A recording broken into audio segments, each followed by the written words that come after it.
পৃথিবীতে সবাই আমির হতে চায়, কিন্তু আমির হওয়ার রাস্তা কারোরই জানা নেই। 1% লোকের মধ্যেই আমির হওয়ার রাস্তাটা জানা থাকে, আর তারাই হচ্ছে অ্যাকচুয়াল আমির হয়ে যায়। আর 99% মানুষ সারা জীবন আমির হওয়ার চেষ্টা করে, কিন্তু আমির হওয়ার সঠিক রাস্তা খুঁজে পায় না। আজকের আমরা আমির হওয়ার সঠিক রাস্তা নিয়ে একটু ডিসকাস করব। আমির আমির এই শব্দটা মোটামুটি সবারই শোনা। আমির হওয়ার জন্য আমরা কি করি? রোজগার বাড়ানোর চেষ্টা করি, আমরা ইনকাম বাড়ানোর চেষ্টা করি। তার সঙ্গে সঙ্গে যারা আমির ব্যক্তি আছে এই পৃথিবীতে, তারা আমাদের মাইন্ডটাকে বোঝে এবং তারা সেই ধরনের প্রোডাক্ট আমাদের চোখের সামনে কন্টিনিউয়াস অ্যাডভার্টাইজ দিয়ে যায় এবং আমাদের পয়সা আমরা তাদেরকে হাসতে হাসতে দিয়ে থাকি এবং তারা সেই পয়সাকে একই জায়গায় কুক্ষিগত করে রাখে। সাধারণ যে 99% মানুষ আমরা কি করি? সাধারণত পয়সার জন্য কাজ করি। যতদিন আমরা পয়সার জন্য কাজ করব, আমরা কখনো আমির হতে পারবো না। আমির তখনই হওয়া যাবে যে 1% যে মানুষ পৃথিবীর বুকে যে আমির হয়ে আছে, তারা যে রাস্তা ব্যবহার করে আমাদেরকে সেই রাস্তা ব্যবহার করতে হয়। তারা কি রাস্তা ব্যবহার করে? না, তারা পয়সা রোজগার করে অ্যাক্টিভ একটা ইনকাম করে। অ্যাক্টিভ ইনকামের সঙ্গে সঙ্গে তাদের কাছে একটা স্পেসিফিক ইনকাম আছে, যেটার পেছনে কি তারা সময় দেয় না। তাদের হয়ে টাকা কাজ করে। টাকা যেদিন তোমার হয়ে কাজ করবে, তুমি সেদিন আমির হতে পারবে। টাকা কিভাবে কাজ করে? না, এই ফর্মুলাটা পৃথিবীর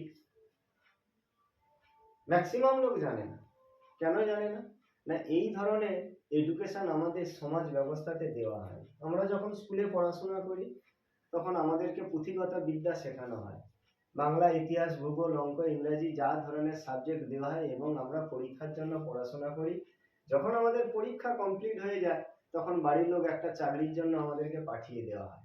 অ্যাকচুয়াল ফিনান্স যে জিনিসটা, সেটা আমাদের স্কুলে শেখানো হয়।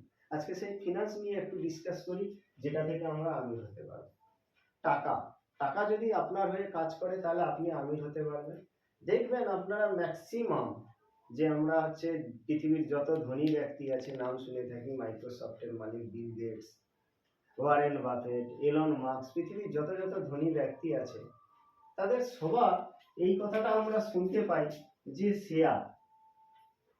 শেয়ার কেনা আছে বা স্টক কেনা আছে। এই কথাটা আমরা শুনতে পাই, কিন্তু আমরা কখনো বোঝার চেষ্টা করি না শেয়ার বা স্টক এটা কিভাবে কাজ করে। আজও পৃথিবীর বুকে ম্যাক্সিমাম লোক এটা নাম শুনলেই ভয় পায়, বলে হয় জুয়া, আর না হলে লটারি কাটার মতো কোনো একটা হচ্ছে পন্থা। কিন্তু এই জিনিসটা সুন্দর করে যদি বোঝা যায়, তাহলে দেখতে পাবেন এটা ওই ধরনের কোনো কিছুই নয়। এটা যারা বোঝে বা যারা করে, তারা পৃথিবীতে প্রচুর আমির হয়ে যেতে পারে এবং প্রচুর মানুষ হচ্ছেও। শেয়ার কথার অর্থ কি? না, মালিকানা। শেয়ার কথার অর্থ আমরা কি জানি? মালিকানা। তাহলে কোনো একটা কোম্পানির আমি যদি শেয়ার কিনি, তাহলে সেই কোম্পানিটার মালিককে। একটা শেয়ার কেনা মানে সেই একটা শেয়ারের যা অংশ, সেটা হচ্ছে আমি মালিক। তাহলে যদি আমি এখানে কোনো স্টক রেকমেন্ড করছি না, ধরুন আমি একটা ব্যাংকের স্টক কিনলাম, ব্যাংকের স্টক কেনার সঙ্গে সঙ্গে শেয়ার কথার অর্থ যদি মালিক হয়, তাহলে আমি এই ব্যাংকটার কে হয়ে গেলাম? মালিক হয়ে গেলাম। তাহলে ব্যাংকের যে এমপ্লয়ি কাজ করছে, যত এমপ্লয়ি কাজ করছে, এখানে একজন, এখানে একজন, এখানে একজন, এখানে এখানে, এরকম যত এমপ্লয়ি কাজ করছে, তাহলে ওই এমপ্লয়ি যে মুনাফা বা যে সময় দিচ্ছে, সে সময়টা কে পাবে? না, যার কাছে এই স্টকটা কেনা আছে। কিভাবে আমরা রোজগার করি? Income time into rate. আমরা এই ফর্মুলাতে রোজগার করি। ইনকাম কি? যদি আমার কাছে ৬,০০০ টাকা যদি মাসে রোজগার করি, তাহলে আমাকে 30 দিন সময় দিতে হবে, আর পার ডে হচ্ছে 200 টাকা করে দিতে হবে। রেট, এই প্রসেসে আমরা রোজগারটা করি। পৃথিবীর যত ধনী ব্যক্তি আছে তারাও এই প্রসেসে রোজগার করে, কিন্তু তাদের রোজগারের প্রসেসটা আলাদা। একটু আগে যেটা বললাম যে টাইম, আমরা রেট কখনো বাড়াতে পারি না। আমাদের কি করি না, আমরা স্কিলের জন্য রোজগার করি। পৃথিবীতে যত মানুষ রোজগার করে, যার একটা স্কিল আছে, স্কিলের জন্য রোজগার করে, তার 200 টাকা হচ্ছে স্কিলের জন্য দেওয়া হয়, কাকে 1000 টাকা দেওয়া হয়, কাকে 2000 টাকা দেওয়া হয়, কাকে 3000 টাকা দেওয়া হয়। স্কিলের জন্য আমরা রোজগার করে থাকি। কিন্তু এই টাইমটা এমন একটা জিনিস, এটা উপরওয়ালার দেওয়া। এই 24 ঘন্টা আমরা চাইলে বাড়াতেও পারবো না, কমাতেও পারবো না। এই 24 ঘন্টাতে কি হয়, তা আমরা বাড়াতে পারি না। 24 ঘন্টা আমরা পরিশ্রমও করতে পারি না। হয় 18 ঘন্টা করতে পারি, 12 ঘন্টা করতে পারি, 16 ঘন্টা করতে পারি, 8 ঘন্টা করতে পারি, যাভাবেই করি না কেন 24 ঘন্টা। কিন্তু আমরা যদি দেখা যায় না, আমরা 24 ঘন্টা রোজগার করি না। সাধারণ মানুষ বা গরিব মানুষ 24 ঘন্টা রোজগার করে না, কিন্তু 24 ঘন্টা আমরা ব্যয় করে যাই। কিভাবে বলবেন 24 ঘন্টা কি করে ব্যয় করে যাই? না, আমরা 8 ঘন্টা হচ্ছে রোজগার করলাম বা 12 ঘন্টা রোজগার করলাম, কিন্তু 24 ঘন্টা ব্যয় করে যাই। আমরা যখন রাত্রে ঘুমিয়ে থাকি, আমাদের বাড়িতে ইলেকট্রিকের ফ্যান চলে, বাড়িতে ফ্রিজ থাকলে ফ্রিজ চলে, তাহলে আমরা ঘুমিয়ে আছি, কিন্তু কি আমাদের কন্টিনিউয়াস ভাবে খরচ হয়ে যাচ্ছে। তার মানে আমরা যা রোজগার করছি তার ম্যাক্সিমাম সময়টা আমরা ব্যয় করতে ব্যস্ত হয়ে যাচ্ছি। কিন্তু বড় লোকেরা কি করে না, এই ব্যাংকের কথা বললাম একটু আগে, ওরা কি করে, এই শেয়ার কিনে রাখে বা স্টক কিনে রাখে। তাদের যত দেখা যায় এখানে যে যত এমপ্লয়ি কাজ করছে, আজকে রিলায়েন্স কোম্পানি, মুকেশ আম্বানি, অনিল আম্বানি, পৃথিবীর যত বড় বড় বিজনেসম্যান আছে, ওরা হচ্ছে টাইম কম্পাউন্ডিংটাকে রোজগার করে। টাইম, এই টাইমটাই হচ্ছে পৃথিবীর সব থেকে দামি জিনিস। আর আমরা গরিব মানুষরা কি করি, পৃথিবীতে এই টাইমটাকে সব থেকে বেশি ওয়েস্ট করি।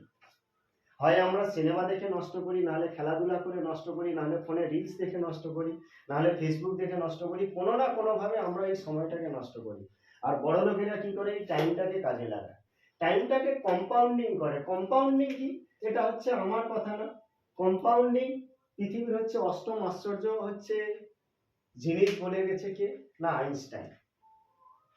কারণ এই কম্পাউন্ডিং যে মানুষটাই বোঝে, সে হচ্ছে পৃথিবীতে প্রচুর আমির হয়ে যাবে। আর যে হচ্ছে এই কম্পাউন্ডিং বোঝে না, সে পৃথিবীতে প্রচুর গরিব হয়ে যাবে। এই টাইম কম্পাউন্ডিং কিভাবে না, আমি যদি ব্যাংকে 1 লাখ কর্মচারী যদি কাজ করে, তাহলে কি না, আমি একটা শেয়ার কেনা মানে এই ব্যাংকের মালিক, মানে ওই 1 লাখ মানুষ যত ঘন্টা কাজ করছে, যদি 1 ঘন্টা করে দিনে কাজ করে, 1 লাখ ঘন্টা আমার হয়ে কাজ করছে, ওর বেনিফিট কে পাবে না, আমি পাবো। এখানে যেখানে মুকেশ আম্বানি, অনিল আম্বানি, ধীরুভাই আম্বানি, পৃথিবীতে যত বড় বড় বিজনেসম্যান আছে, তারা এই টাইম কম্পাউন্ডিং কে রোজগার করে। তাহলে আমি একটা সাধারণ মানুষ, আমি একটা সাধারণ মানুষ, আমি একটা সাধারণ মানুষ, যেখানে কিনা আমি একটা ব্যাংকের স্টক, হয়তো একটা ব্যাংকের স্টকের দাম হয়তো 50 টাকা বা 100 টাকা। তার মানে আমি 100 টাকা ইনভেস্ট করার সঙ্গে সঙ্গে পৃথিবীর যে 1% ধনী ব্যক্তি আছে তার মধ্যে আমি নাম লিখিয়ে ফেললাম। এবার কি হয় না, একটা স্টক আমি কিনলাম, একটা স্টক কিনলাম, একটা স্টক কিনে তো আর ধনী হওয়া যায় না। তাহলে আমাকে কি করতে হবে, ধনী হওয়ার জন্য 1000 স্টক কিনতে হবে, 1000 থেকে 2000 করতে হবে, 2000 থেকে 3000 করতে হবে, 3000 থেকে 4000 করতে হবে, এভাবে বাড়াতে হবে। এবারে একদিনে হবে না। আমরা কি সাধারণত জানি যে বড়লোক হওয়া বোধহয় একটা ভাগ্যের বিষয়, এটা আমরা সবাই জেনে থাকি। লোকেও বলে যে ওর কপালে ছিল, হয়ে গেছে। ভাগ্য বলে এই দুনিয়াতে কিছু হয় না। এটা হচ্ছে অ্যাকচুয়ালি গরিব লোকেদের অজুহাত। কেন গরিব লোকেদের অজুহাত? যখন একটা মানুষ দিনরাত পরিশ্রম করছে, কঠোর পরিশ্রম করে একটু একটু করে উন্নতি হচ্ছে, তখন চারিদিকে যারা লোক থাকে, নেগেটিভ লোক, তারা দেখবে বলে থাকবে, এই কথাটা বলে যে এত পরিশ্রম করছিস কেন, কি হবে, এই কথাটা আমরা শুনে থাকি। যখন দেখা গেল একটা টাইমের পরে সে 10 বছর বা 5 বছর একটা টাইম দেওয়ার পরে সে যখন সাকসেসফুল হয়ে গেল, তখন যারাই বলছিল এই কথাটা যে তুই এত পরিশ্রম করছিস কি হবে, তারাই দেখবে একদিন বলছে ওটা বোধহয় তার ভাগ্যে ছিল, সে নিজে করতে পারলো না, ভাগ্যের দোহাই দিয়ে নিজেকে কি করলো, কম্প্রোমাইজ করে দিল। তাহলে আমরা যেখানে এসছিলাম, তাহলে কি 1000, 2000, 3000, 4000, এটা কিভাবে হতে পারে? একদিনে হয় না।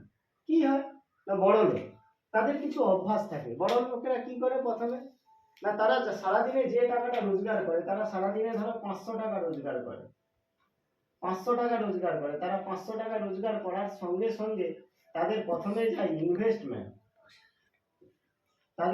যায় ইনভেস্টমেন্ট, মানে 500 টাকা থেকে তাদের ধরো ফিক্সড আছে 200 টাকা ইনভেস্টমেন্টে যাবে, মানে স্টকে যাবে। যেই তাদের এটা স্টকে গেল, তারপরে তাদের গেল একটা হচ্ছে ইমার্জেন্সি ফান্ড। ইমার্জেন্সি ফান্ডে গেল 100 টাকা। তারপরে গেল তাদের হচ্ছে খরচের ফান্ডে যদি যাই, দেখা গেল এখানে হচ্ছে 200 টাকা। তারা এইভাবে ম্যানেজ করে, যারা হচ্ছে রিচ। আর আমরা কি করি, সাধারণ মানুষ কি করে, অর্ডিনারি পারসন কি করে না, প্রথমে 500 টাকা এলো, প্রথমে খরচে যাবে 400 টাকা, তারপরে দিনের শেষে চলে যাবে আরো অন্য খাতে, তারপরে দিনের শেষে দেখা যাবে 1 টাকাও থাকে না, জিরো। এবং এই 500 টাকার মধ্যে যদি দেখা যায় তাদের ম্যাক্সিমাম খাওয়া দাওয়া আনন্দ ফুর্তিতে চলে যায়। তারা বিশ্বাস করে প্রেজেন্টে, বর্তমানকে বিশ্বাস করে সাধারণ মানুষ। আর যারা রিচ বা ওয়েলথি পারসন, তারা সবসময় বিশ্বাস করে ফিউচারকে নিয়ে। তারা আজকের ডেটে দাঁড়িয়ে 5 বছরের চিন্তা ভাবনা করে এগোয়।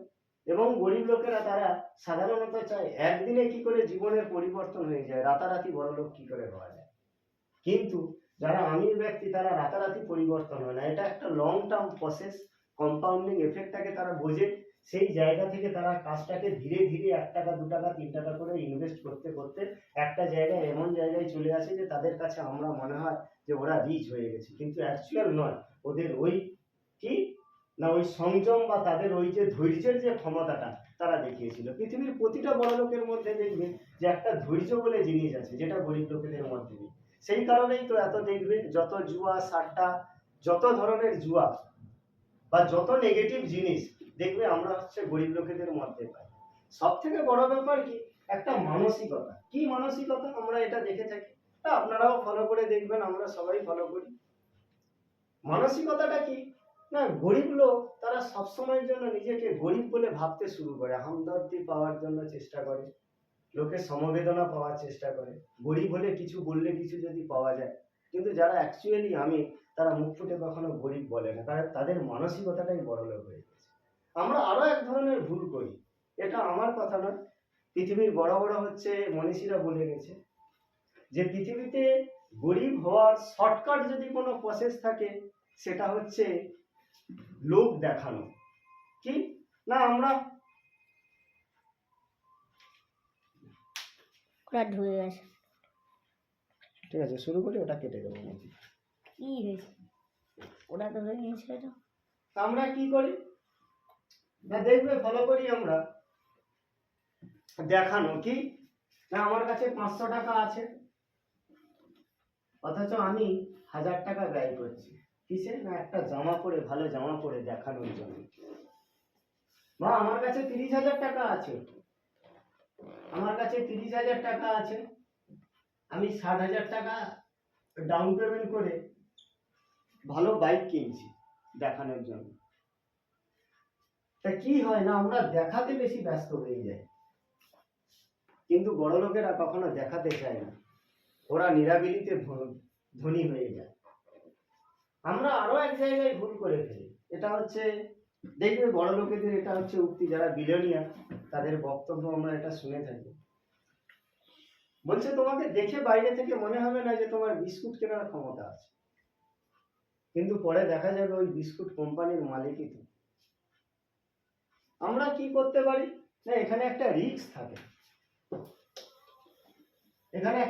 থাকে, যে রিস্কটা বড় লোকেরা ম্যানেজ করতে পারে, আমরা সেটা ম্যানেজ করতে পারি।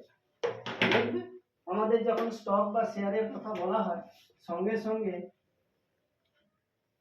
সঙ্গে আমাদের চলে আসে রিস্ক ফ্যাক্টর কাজ করে। তো বড় লোকেদের জন্য রিস্ক কাজ করে, আমাদের জন্যও কাজ করে। তা ওরা কি করে, রিস্কটাকে ম্যানেজ করতে জানে। তা সেই রিস্কটা কি ম্যানেজ করতে জানে, আর সাধারণ মানুষ চাইলে এসআইপি করতে পারে, মিউচুয়াল ফান্ড করতে পারে। মিউচুয়াল ফান্ড যদি করে কি হবে বড় লোকেদের মতো আপনার হয়তো এতটা ভালো আইডিয়া নেই, শেয়ার সম্বন্ধে বোঝেন না, যারা একদমই অর্ডিনারি পার্সন তারা কি করতে পারে, এসআইপি করতে পারে, সিস্টেমেটিক ইনভেস্টমেন্ট। এখানে কি করতে পারে সে, না আমি 100 টাকা দিলাম, 100 টাকা দিয়ে কি করলাম, না মিউচুয়াল ফান্ড যে কোম্পানি আছে সে 100টা কোম্পানিতে এই টাকাটা লাগাবে, 100টা কোম্পানিতে লাগাবে, 100টা কোম্পানি, তার মানে আমি মালিক। তো এই 100টা কোম্পানির মধ্যে যদি কোনো কারণে দুটো কোম্পানি বন্ধ হয়ে যায়, আমাদের কিছু ক্ষতি হবে? কোনো ক্ষতি হবে না, কেননা 98টা কোম্পানি আমাদেরকে প্রফিট দিচ্ছে। তা আমরা চাইলে আজকের থেকে শুরু করতে পারি, বিভিন্ন ব্যাংকে গিয়ে যোগাযোগ করতে পারে, গিয়ে অতি অবশ্যই এসআইপিটা করুন যদি অবশ্যই ধনী হতে চান।